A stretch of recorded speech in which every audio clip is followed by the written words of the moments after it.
Assalamualaikum warahmatullahi wabarakatuh.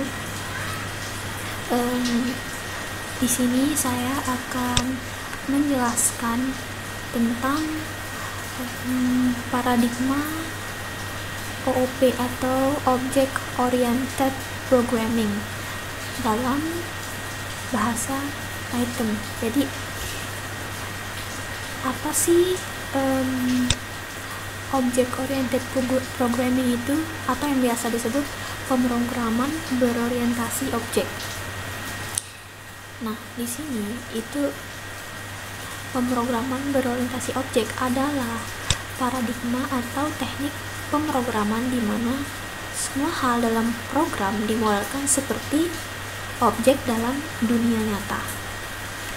Nah, di dalam objek ini dia itu memiliki ciri atau biasa disebut dalam bahasa pemrogramming itu disebutnya atribut, dan juga dia punya aksi, yaitu method atau kelakuannya, metodenya ya.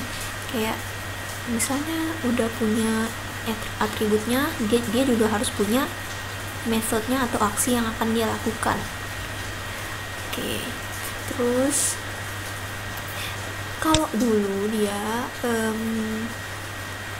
dalam pemrograman itu awalnya prosedural. Nah, prosedural itu kenapa bisa digantikan oleh object oriented programming? Karena prosedural ini dieksekusi berdasarkan urutan.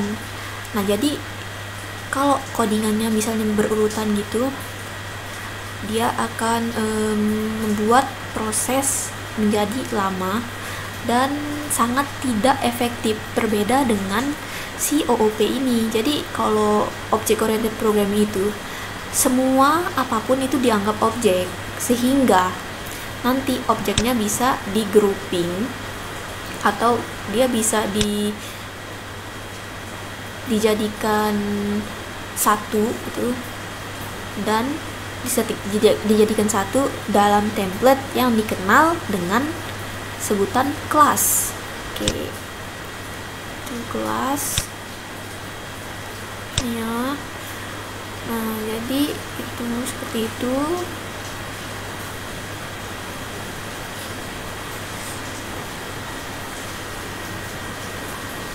Kemudian kita langsung masuk ke contohnya aja ya. Nah, di sini contohnya yang pertama itu kita perlu tahu. Tadi kan udah dibahas kelas ya. Kelas itu untuk menggrouping atau variabel yang bisa menggrouping si objek dari pemrograman ini, dari pemrograman orientasi objek ini. Oke, kemudian langsung ya kita masuk ke contoh. Nah, di sini udah saya tulisin contohnya, contoh codingannya. Jadi di sini kita punya kelas. Nah, kelasnya adalah hero. Misalnya nih kita mau contohnya hero gitu, hero yang ada di mana gitu, di game Dota atau ML atau apalah sih gitu ya. Nah, jadi di sini si hero ini adalah kelas. Nah, kelasnya namanya hero. Terus di sini pas. Oke. Terus nah, biasanya nih dalam Python setiap kita melakukan codingan ada konvensi yang mengatakan kalau setelah deklarasi kelas harus di enter 2 kali gitu. Jadi ya itu cuma konvensi aja sih. Nah, kemudian lanjut. Nah, misalnya contohnya di sini hero 1, kita ketik hero 1 itu sama dengan dipanggil sama dengan, nah hero 1 ini masuk ke kelas hero gitu. Jadi si hero ini adalah objek atau instance. Nah, itu si hero yang ini itu adalah objek, ini adalah kelasnya. Oke, misalnya gitu. Udah, misalnya ada 3 hero nih, ganti yang usah ini, ganti aja namanya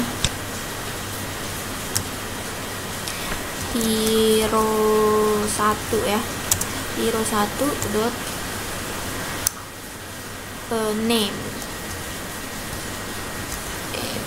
Oke, name sama dengan siapa kira-kira itu,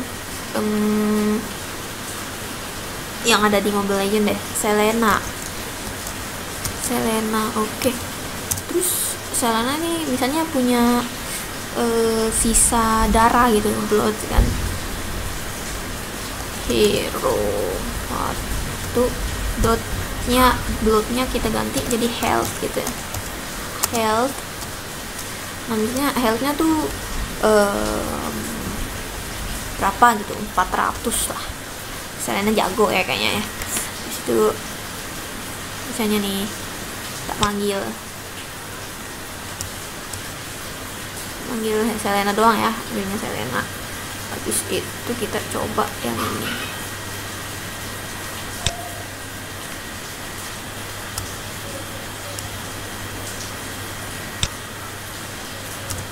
Nah, kita ini konstruktor dict nih atau dictionary itu adalah untuk memanggil semua ini ya. Ini adalah semua objek beserta atributnya itu dipanggil keseluruhannya menggunakan konstruktor dictionary. Oke, kita coba ya. Coba run. Nah, udah ya. Jadi di sini namanya Selena. Terus health-nya 400 nih. Bener ya? Bener. Oke, misalnya nih kayak tadi gimana kalau dia kita misalnya print. Oke, print. Terus kita panggil hero doang, hero 1 doang. Oke, panggil hero 1. Apakah yang akan muncul? Coba kita. Nah, munculnya ini. Jadi si hero 1 ini kita ngecek apakah hero 1 ini beneran objek, dan dia emang bener objek. Jadi hero 1, hero 2, hero 3 itu adalah objek. Adalah objek dari kelas hero. Oke ya. Kemudian kalau misalnya kita nggak usah manggil semuanya deh, kan kalau di dictionary manggilnya semua. Kalau ini kita manggilnya health-nya aja. Coba kita manggil print ya, print hero 1 dot health. Oke, dot health ya. Kita manggil healthnya di sini 400. Apakah dia benar? Oke, benar. Begitu ya teman-teman caranya. Ini untuk kelas, oke. Jadi udah ngerti ya kelasnya. Di sini ganti. Misalnya di sini mau ditambah hero 1 dot misalnya powernya sama dengan berapa gitu, ya 6.000 lah, mungkin 6.000 misalnya. Terpanggil lagi. Nah kayak ini, dia tetap kayak ini, dia akan keluar lagi seperti ini karena nanti di sintaksnya itu ini adalah objek dari kelas hero. Jadi semuanya ketika di print dengan dictionary, dengan konstruktor dictionary, maka akan terprint semua. Kalau di print dengan misalnya hanya satu, ini kan kayak untuk variabelnya ya, variabel health-nya tuh 400 nih. Nah yang kepanggil cuma ya health-nya aja 400 gitu, kayak gitu. Oke ya teman-teman. Kemudian kita lanjut ke instansiasi. Apa sih instansiasi itu ya? Jadi instansiasi itu mana ya ini. Instansiasi adalah pembuatan objek tetap instan dari satu kelas. Udah ya, tadi udah dikasih contoh, tapi kita kasih contoh yang lebih bagusnya. Instansiasi ini punya konstruktor sendiri, dan nama konstruktornya tuh apa ya namanya tadi, namanya init, dengan konstruktor dengan fungsi init. Kita coba ya. Nah ini nih, oke, nih kita coba yang ini. Kita coba deh yang ini. Ini kita jadiin komen dulu deh. Kita coba yang awal. Wah, banyak banget nih mau dijadiin komen. Gak usah deh, jadiin komen, kita pindahin.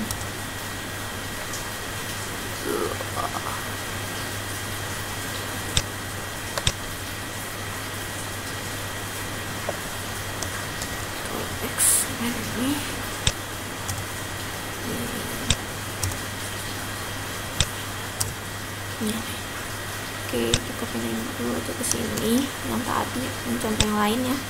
Ya, jadi di sini untuk instansiasi dia tuh menggunakan konstruktor init. Oke, init ya. Instansiasi instansiasi ya, kayak gitu. Nah, jadi kayak tadi ya, ini kan kelasnya tetap hero ya kelasnya. Terus si hero ini kan template ya kan. Nah, dia punya konstruktor, kita pakai def, terus underscore init self. Nah, oke. Kemudian maaf ya ngeganggu dari tadi. Jadi ini di self, kemudian print ya. Terus kita print, taruh di sini printnya welcome, atau nggak usah welcome deh. Ini halo kawan gitu ya. Ini x nya nggak usah ditaruh dulu deh, x nya nggak usah ditaruh dulu, ini juga nggak usah ditaruh. Oke, jadi misalnya nih di print, jadi si init ini untuk kayak misalnya kalau jadi si self ini adalah si hero ini. Self adalah hero. Oh, jadi misalnya di sini misalnya ditaruh print, terus ditaruhnya halo kawan-kawan. Nanti yang ke print adalah hero ini, ya kan? Kita coba aja, coba ya. Lihat, apakah dia benar? Tuh kan, halo kawan-kawan. Jadi si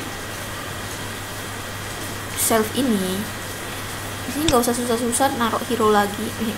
Kayak dia tuh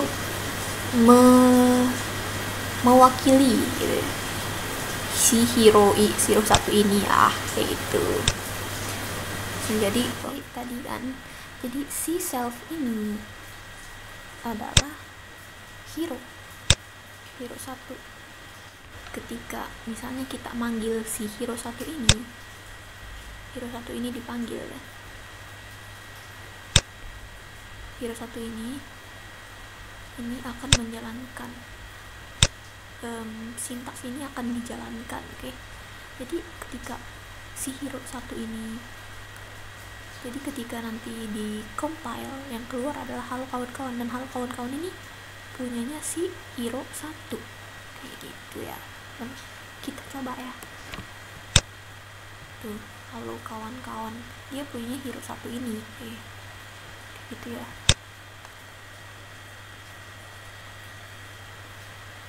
Kemudian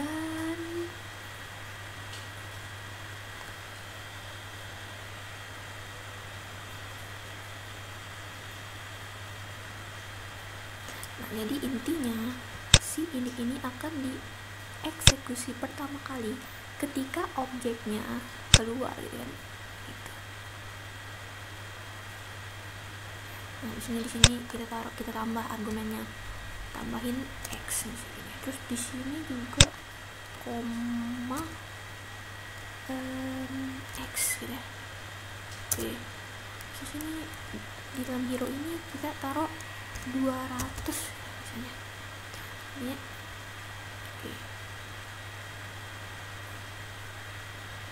Jadi ketika kita masukin nilai dari si ini, nanti dia akan ngeprint, nanti akan di print di sini, di si X ini. Kita coba ya. Nah, halo kawan-kawan, 200 ya kan, itu. Jadi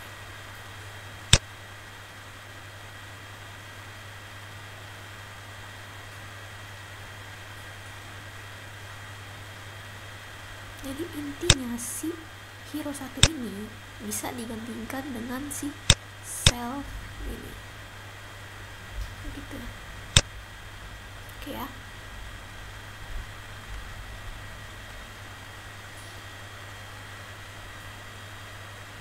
Oke, kita lanjut ke contoh yang satunya lagi. Tadi ada lagi contohnya di bawahnya. Nah ini misalnya nih, di sini itu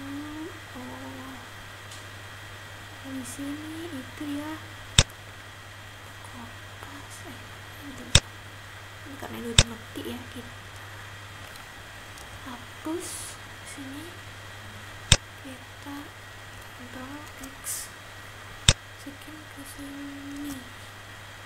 Oke deh. Nah tadi kan udah nih, jadi ya misalnya gini kan, tadi di atas tadi sebelum tapi contoh tadi ya, self sama X doang. Jadi argumennya tuh nggak cuman harus X aja gitu, bisa misalnya input name, input health, input power, defense, itu sama aja. Jadi gini contohnya, si self ini adalah hero. Jadi ketika kita panggil self dot name sama dengan input name misalnya nih, terus di sini kita taruh hero, ini hero kelasnya ya. Ini namanya siapa? Namanya Aldebaran misalnya, kayak gitu ya. Nama hero-nya Aldebaran, hero 1. Terus dia punya health. Nah, health-nya nih self health ini si ini punya ini kan. Kayak ini nama. Terus ini input health itu ini yang 1000-nya, terus powernya 500 misalnya, terus defense-nya 10 misalnya, kayak gitu ya. Ini untuk hero 1. Nah, kan kayak gitu. Terus kita coba print ya. Print dengan ini tadi ya, constructor dictionary, jadi semuanya bakal ke print kayak gitu. Ini gak usah dulu, misalnya nih sini juga nggak usah, nanti dulu ya. Kita run, coba kita run. Nah keluarkan hero 1 ini siapa? Aldebaran namanya. Terus health-nya 1000, attack-nya 500, armor-nya 10 kan. Jadi yang keluar itu ya si Aldebaran itu siapa? Dia itu adalah hero 1-nya misalnya, kayak gitu ya. Oke. Lalu saya lanjut ke hero 2 hero 2. Nah hero 2 nya ini namanya siapa? Namanya Almo misalnya ya. Terus health-nya, darahnya 100, powernya 600, terus defense-nya 9 gitu ya. Misalnya gitu. Ini sama aja kayak Aldebaran. Nah di sini kita tambahin ini salah ya, ini print hero berapa dia? Hero 2 ya kalau itu. Terus dot misalnya kita coba armor ya. Armornya kita panggil armornya kita panggil ini armornya si hero 2. Armornya tuh, armor itu defense ya. Ini armor berarti dia 9. Oke, kita coba apakah dia benar 9. Nah bener yang 9. Jadi keprint itu cuman armornya aja, armor si hero 2. Dia itu ya bedanya. Kalau dari dictionary itu semuanya. Kalau armor tuh ya cuman nilai dari si variable defense-nya, armornya ya. Tuh. Itu. Ini kita panggil semua deh. Panggil semua nih. Hero-nya. Salah ya. Ya benar. Kita panggil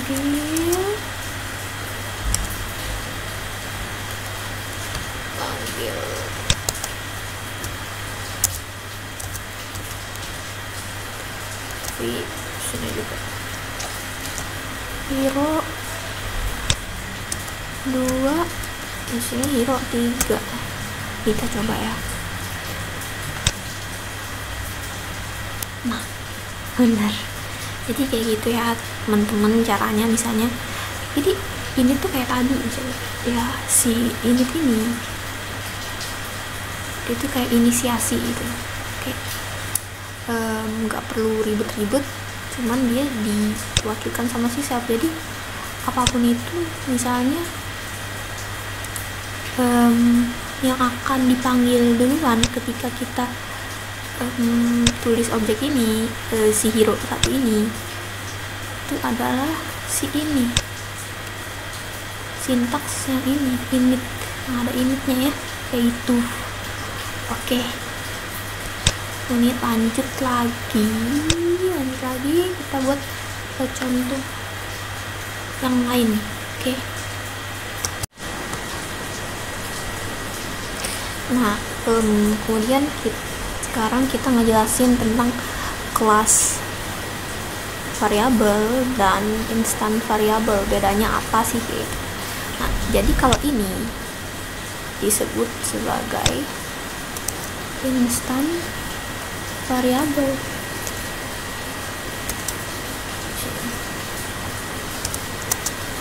Instance variabel. Oke.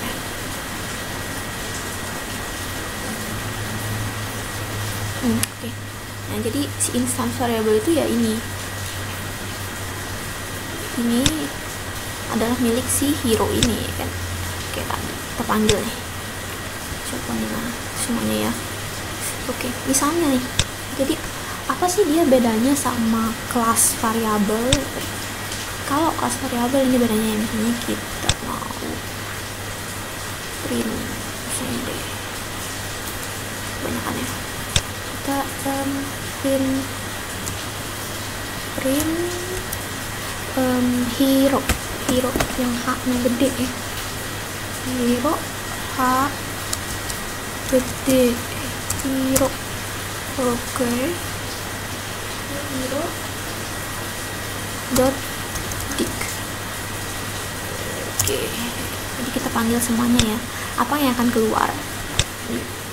Nah, jadi yang keluar itu semuanya nih, semua milik si kelas dari kelas hero ini, karena kita manggil dia semuanya, semua atributnya sama objeknya semuanya ya kan semuanya kan.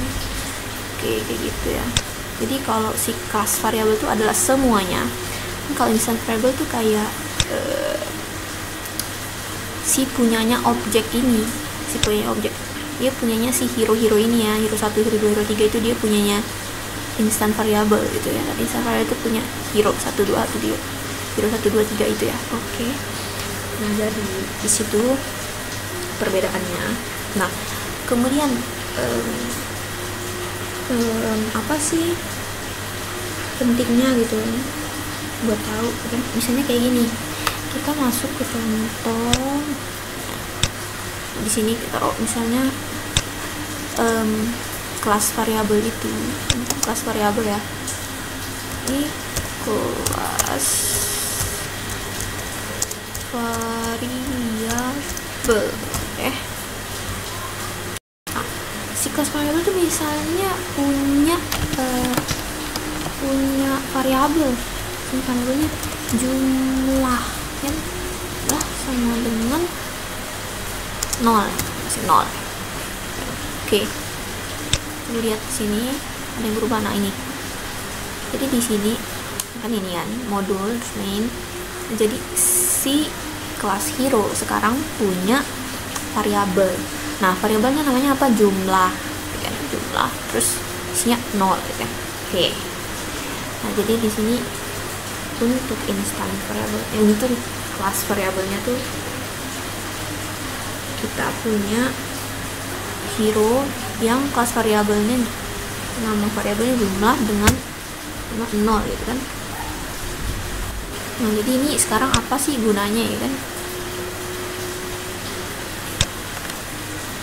Apa sih gunanya si kelas variabelnya ya kan? Atau biasa disebut dengan static variable ya. Static variable itu apa sih? Terus, jadi gunanya apa gitu? Ini misalnya kayak gini ya. Kita mau ngecek jumlah dari si hero ini ya, 1, 2, 3 ini. Kita hapus aja ini.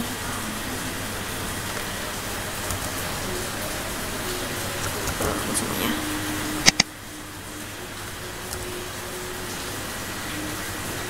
Nah, ini misalnya saya mau akses variabel dari yang si hero punya ini ya.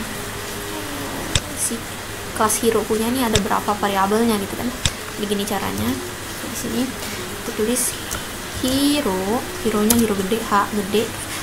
Nah, variabel si kelas hero ini kan jumlah kan, itu udah ada jumlah terus bisa ditambahin, misalnya mau ditambahin sama, jadi dia akan menjalankan si init ini dan akan dijumlahin menjadi 1 setiap ditambahin kan. Bisa ditambahin jadi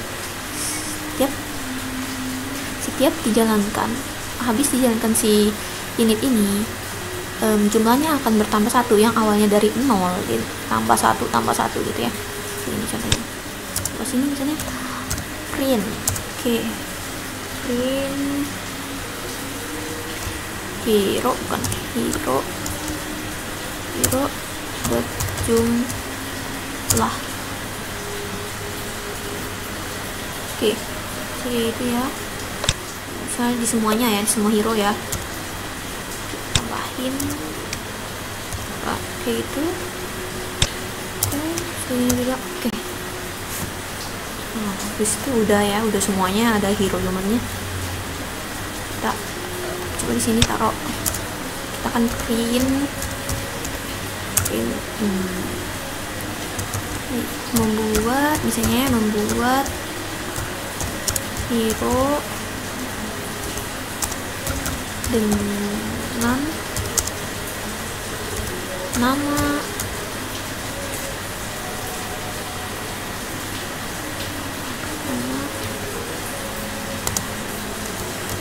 plus input name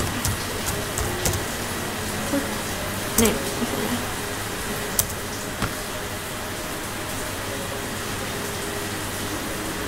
Terus begini ya. Jadi nanti kita akan lihat apa yang keluar ya. Kita lihat yang keluar. Nah, jadi yang keluar itu cuma si ini, kita hapus dulu. Kita hapus dulu yang ini, mengganggu. Oke. Coba ulang. Jadi yang keluar adalah maksudnya membuat hero, ini nama gitu ya. Nah, jadi di sini yang keluar dari hasil sintaknya adalah membuat hero dengan nama input name-nya doang. Jadi di sini inputnya cuma namanya doang ya yang keluar. Nggak kayak dictionary tadi, kalau dictionary semuanya keluar. Di sini cuma namanya. Dan yang paling terpenting adalah karena ada sintaks si hero dot jumlah dot si nama variabel si kelasnya, si kelas hero ini punya variabel jumlah. Jadi dia dari yang awalnya 0 kan ini awalnya 0, terus kemudian dia ditambah 1 kan, jadinya sini setiap dari hero Aldebaran dia bertambah, jadi dari 0 tambah jadi 1. Terus abis dari hero Almo misalnya dia nambah satu kan udah ada satu Aldebaran, ditambah lagi jadi 2, habis itu 3, seterusnya dan seterusnya kayak gitu. Jadi itu bedanya ya. Jadi kalau ini untuk mengetahui, kalau dari kelas variabelnya tuh untuk mengetahui berapa bar. Oke, terus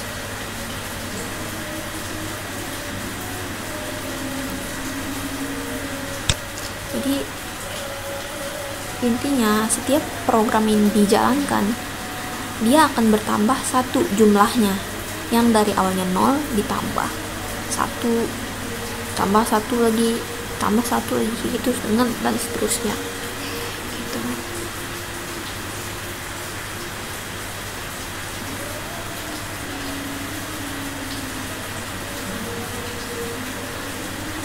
Oke, kayak gitu ya.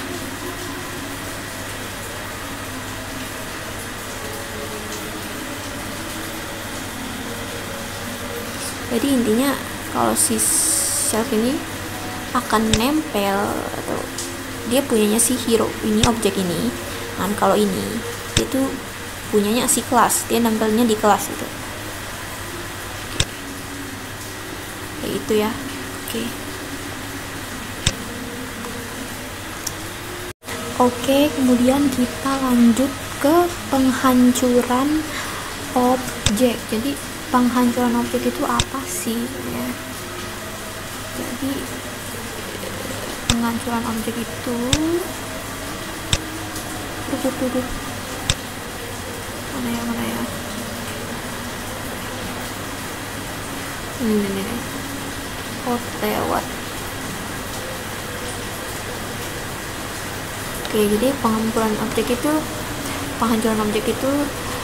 misalnya ya Python itu biasanya menghapus objek yang sudah tidak terpakai secara otomatis ya, untuk menghemat memori. Jadi proses ini disebut dengan pengumpulan sampah atau garbage collection gitu ya.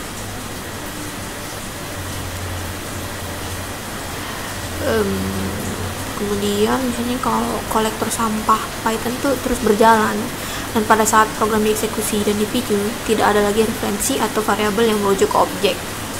Kita langsung ke contohnya. Nah, contohnya ini ya. Oke, kayak gini. Jadi kita punya tadi kelas hero ya, kita punya kelas hero, terus kita udah inisiasi nih self, terus dia punya health load kan tadi 200, terus sama powernya, attacknya 600 nih, kita udah panggil ya, nah terus di sini ada konstruktor baru nih namanya del atau delete ya, delete.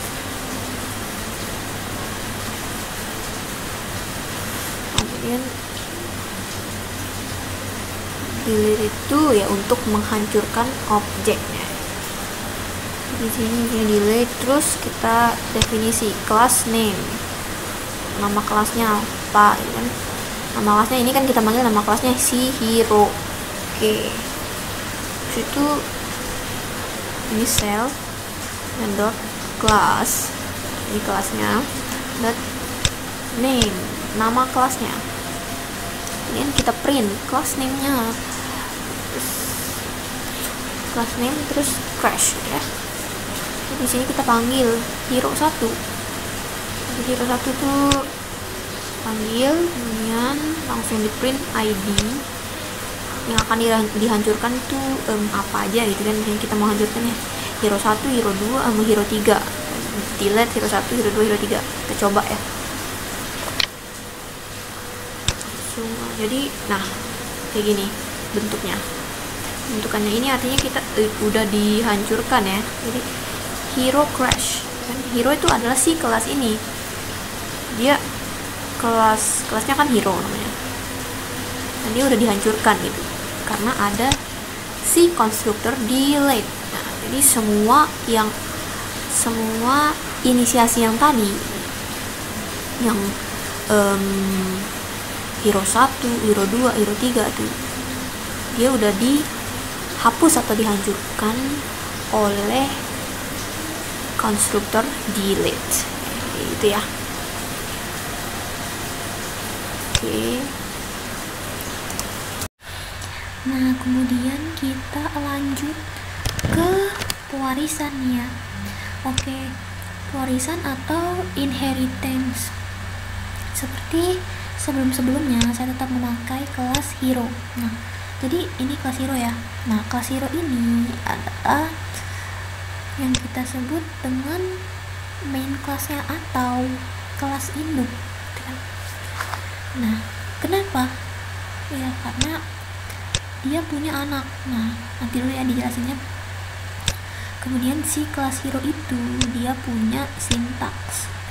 Jadi sintaksnya adalah def ini si initiate kan, instansiasi kan. Nah, jadi ini sintaksnya. Kemudian di sini ada saya taruh variabelnya.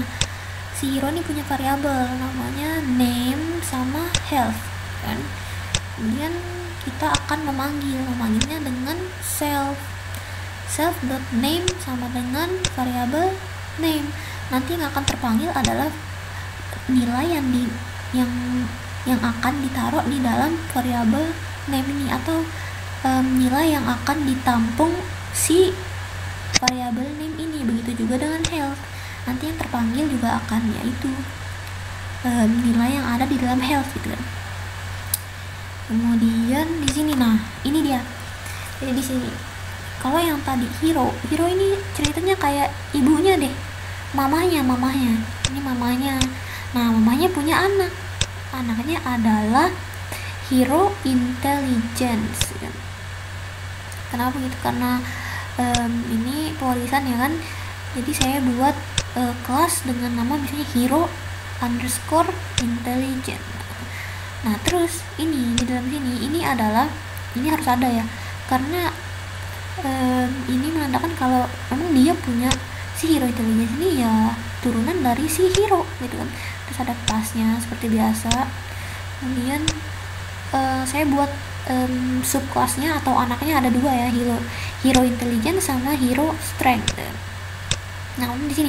Nah, si Lila ini dia punyanya si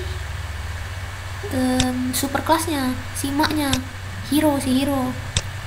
Nah, kemudian kalau Teresa sama Alp itu adalah anaknya hero, dan mereka kan masuk ke dalam hero intelligence dan Alp akan masuk ke dalam hero strength kan gitu.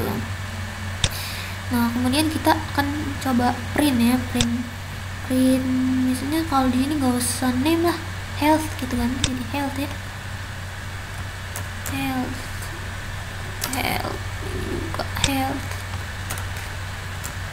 Oke, terus ini juga health.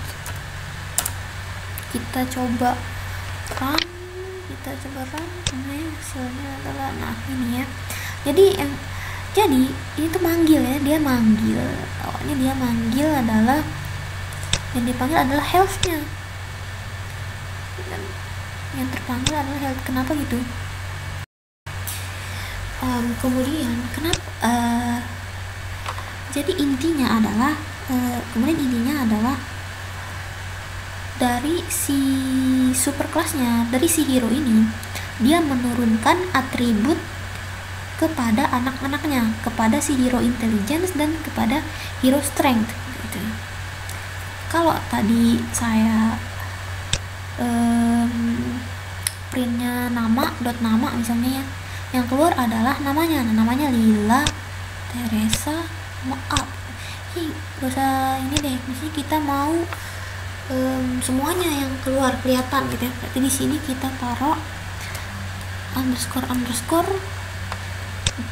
dictionary ya, kayak gitu. Ini juga underscore dictionary. Yang ini juga underscore dictionary. Oke. Kita lihat tadi ya berubah ya. Kita lihat berubah atau enggak. Nah, berubah ya kan. Jadi di sini intinya adalah ketika kita akan menurunkan kelas, kita akan membuat subclass. Dia pasti akan menurunkan dengan atributnya juga sekalian. Jadi kayak kita bakal ngegrouping gitu ya, kita akan menggrupkan supaya dia nggak ribet, supaya ini lebih efektif gitu kan. Jadi yang nanti yang ditulisnya cuma ini, sintaksnya cuma satu ini, dan satu itu ada di superclassnya aja gitu. Nah kalau untuk yang si hero intelligence sama hero strength kan ini anaknya, jadi dia nggak perlu kita tulis lagi nih, kita nggak perlu nih tulis lagi nih sintaks yang ini lagi nih, karena dia adalah milik mamanya, milik si hero ini, dan dia udah diturunkan ke anak-anaknya. Nah anak-anaknya adalah hero intelligence dan hero strength gitu. Makanya kita naruh hero di sini supaya dia kalau manggil dia bisa dipanggil langsung dengan atributnya sekalian kayak gitu teman-teman. Oke ya, ngerti ya? Oke. Nah kemudian selanjutnya adalah metode overriding. Jadi apa sih overriding itu? Nah overriding itu adalah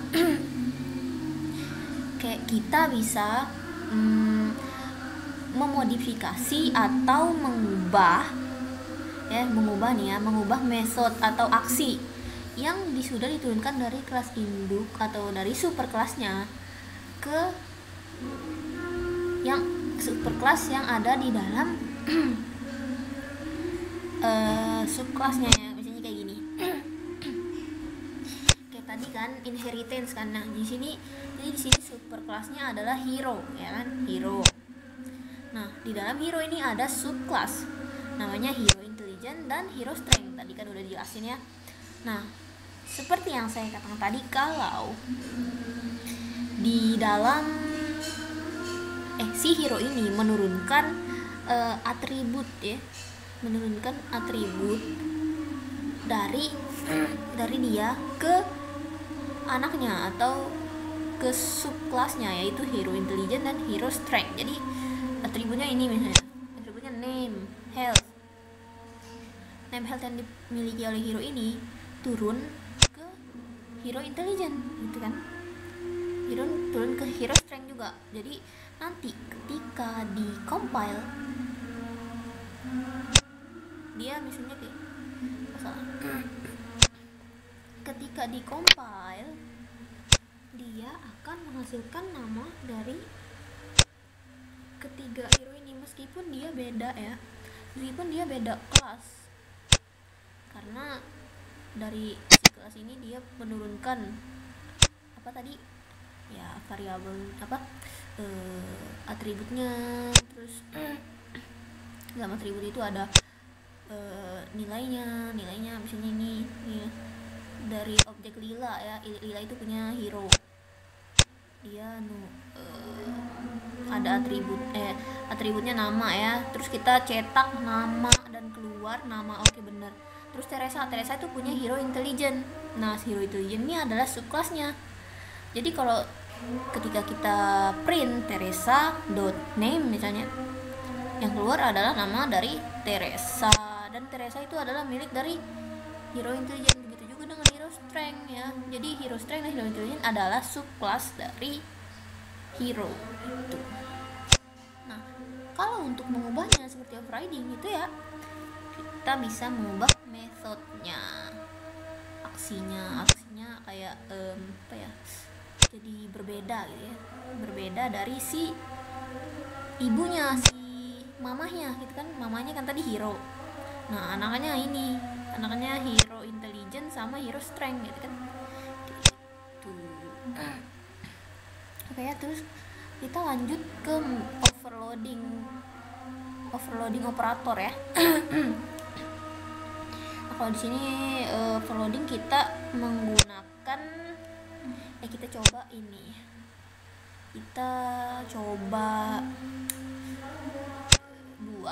udah saya buat ya.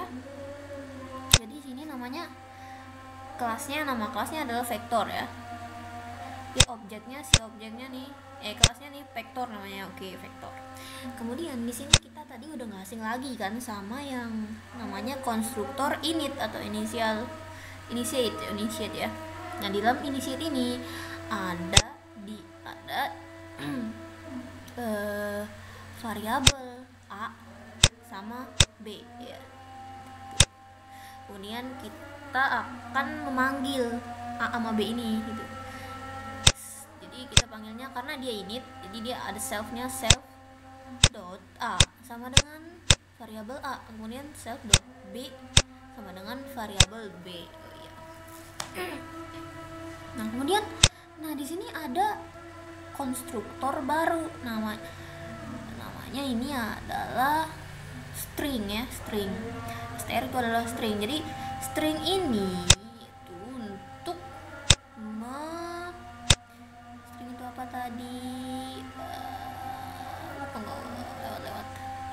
Nah, jadi string itu adalah representasi string yang bisa dicetak. Jadi kalau kita punya string, jadi ini ada a sama b, jadi kita mau isi a sama b itu misalnya string nih, kita pakai konstruktor str string nih, untuk memanggil string, untuk memanggil nilai dari si a dan si b, karena kita mau a sama b ini nilainya string ya. Oke. Kemudian di sini kita nanti akan ada return atau kembali nilai. Nah, di sini vektor itu, terus self dot tadi kayak ini ya. Ini adalah sintak awalnya, jadi dia harus tetap dipanggil. Nah, kemudian ada lagi nih. Nah, ini konstruktor satunya lagi adalah add atau menambahkan. Jadi kalau add ini dia kayak metodenya. Jadi si metode ini itu untuk nanti agar bisa dijumlahkan ya. Kita mau menjumlahkan nih ceritanya. Nilai dari A dan nilai dari B ini kita mau jumlahkan kan. Oke. Kemudian dia di sini ada return vektor lagi. Kemudian self A tetap ya, self A. Nah, tapi di sini ada baru nih. Ada syntax order. Nah, order ini itu ya bakal ngikutin dari si self. Misalnya si selfnya dot A, berarti ordernya juga dot A. Kalau selfnya dot B, ordernya juga dot B. Oke, itu. Terus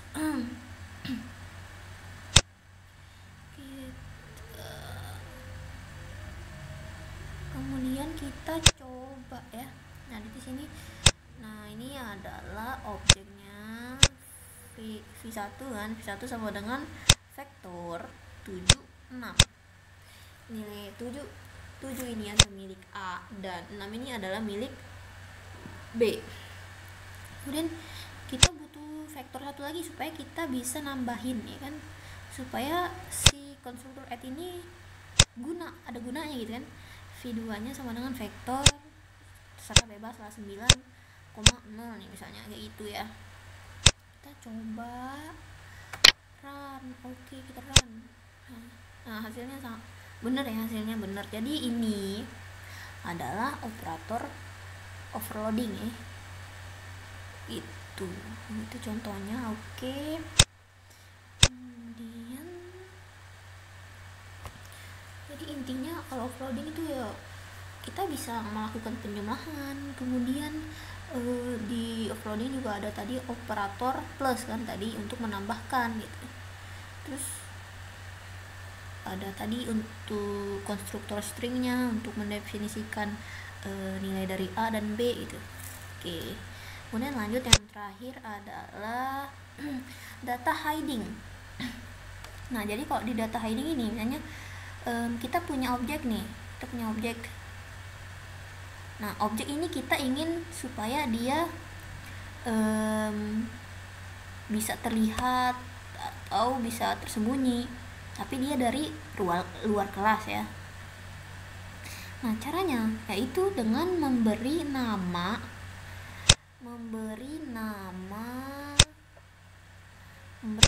pada objeknya, tapi didahului oleh underscore 2 kali. Jadi gini, misalnya kita contoh contohnya adalah kita punya kelas counter dan kita mau namain objeknya itu adalah underscore secret underscore account ya. Nah, di si secret account ini dia punya nilai dan nilainya adalah 0. Oke, kita taruhnya 0. Nah, kemudian kita definisi nih. Kita mau ngitung ya. Kita definisi ini bukan sintaks ini. Maksudnya ini sintaks kan? Ini namanya ya. Ini adalah objeknya. Nah, kemudian kita panggil self dot nama tadi, nama secret accountnya, terus dia akan bertambah sebanyak 3 ya. Terus kita print nih, si yang udah kita panggil tadi, si secret accountnya kita print. Nah, kemudian di sini jadi nanti setiap yang ini dipanggil, setiap yang ini di-compile akan memanggil si yang ini duluan ya, akan memanggil sintaks yang ini, def count ini ya. Misalnya kita panggil counter sama dengan punya kelas counter, terus counter dot count accountnya ini. Jadi kan ketika objek counter memanggil count, nanti dia akan akan tertambah dari yang awalnya 0 nambah jadi 3 kayak gitu ya. Kita ulang lagi, nambah lagi dia kayak gitu ya. Tuh, misalnya kita tambah lagi 1 Nah, oke. Coba kita maaf. Kita dengan ini. Nah, kayak gini ya. Tadi awalnya 0 tambah 3 ayo 3. Kemudian 3 tambah 3 6 tambah 3 9 kayak gitu. Seperti itu jadinya ya. Jadi intinya kalau data hiding ini untuk menyembunyikan ya.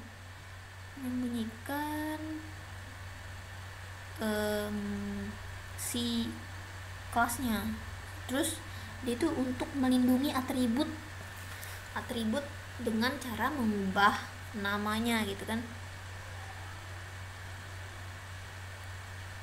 Nah, misalnya terus kita tambahin ini, misalnya kita coba nih print, kita coba print, nah print terus kita panggil counter. Nah, itu ada counter ya, dot apa tadi dia, dot secret, nggak ada ya secret count itu ya, karena dia adalah method data hiding. Ini kayak bukan method ya, maksudnya karena dia udah di hide. Jadi misalnya kalau kita compile nih ya, kita run, dia tidak akan terbaca.